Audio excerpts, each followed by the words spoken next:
In this video, we're going to discuss how to rip LP music onto the computer, then onto a CD that will play in the car or in a CD player. So the first thing we need to do is load up our Audacity software that's on our desktop. We're going to double left click that. It will load up. We need to make sure that the LP player is powered on and get it primed, because we're going to be using it really quick. And so we've got that open and primed. Now that we've got that open and primed, we're going to click on the record button on Audacity. So we're going to click that. It is now looking for the LP player, and my professional help here is going to prime the LP player.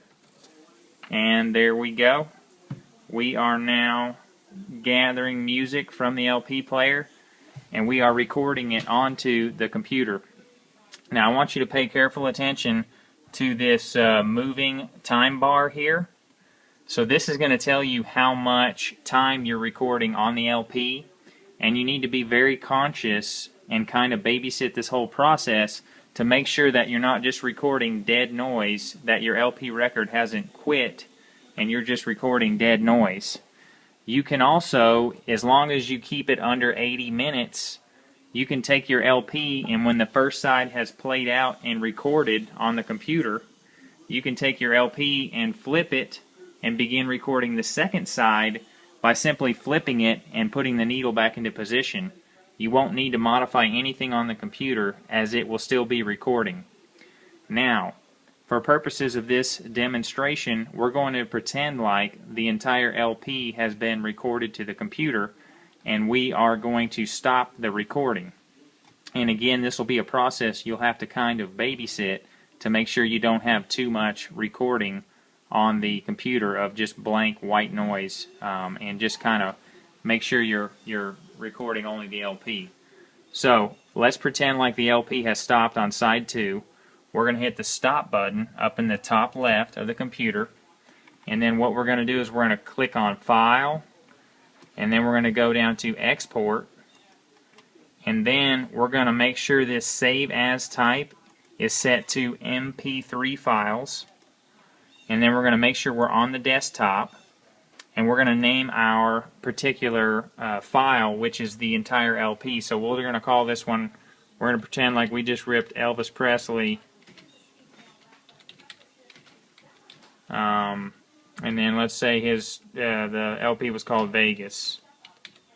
So once we type in the name and the artist and the album name, we'll hit save here.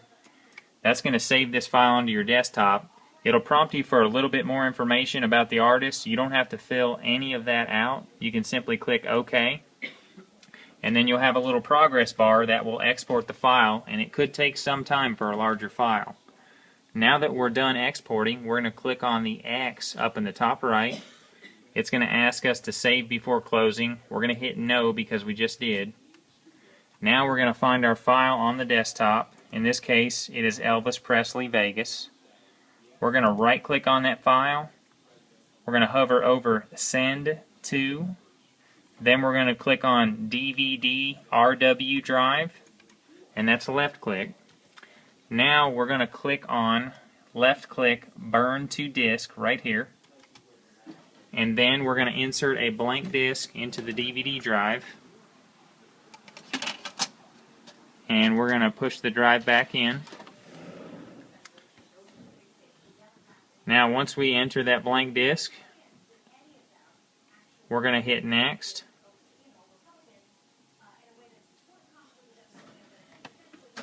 Is that the disc?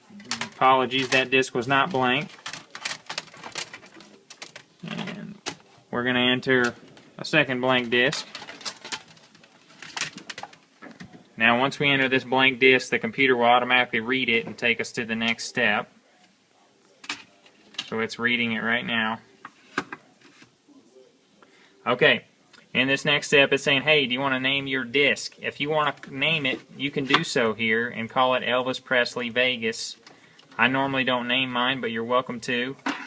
We're going to click on Next, and then we're going to make sure that this option is checked, make an audio CD for standard audio CD players. We're going to click Next again. Now, if you'll notice over here in the bottom right, there's a little button that says Start Burn. We're going to click on that, and it's going to burn our audio onto our disk. And then you'll also have a progress bar down here in the bottom right that'll tell you how much information is currently being burned to that disk. So that's all you'll have to do in a nutshell to burn an LP onto a CD. And just wait for it to complete, and the disc will pop out of the drive. Then you can label it with a Sharpie and then go listen to it. Once your disc has completed its burning process and it's popped back out of your drive, you can close out of Windows Media Player by just clicking on the X up here in the top right. And then you'll need to click on this icon that says Clear Music from CD Drive. You're going to double left click on that, and then you're going to click on Delete Temporary Files, and it'll say, hey, are you sure? Click on Yes, and what that'll do is that'll get your CD drive ready for the next LP, and that's all you'll need to do to clear it after each successful burn.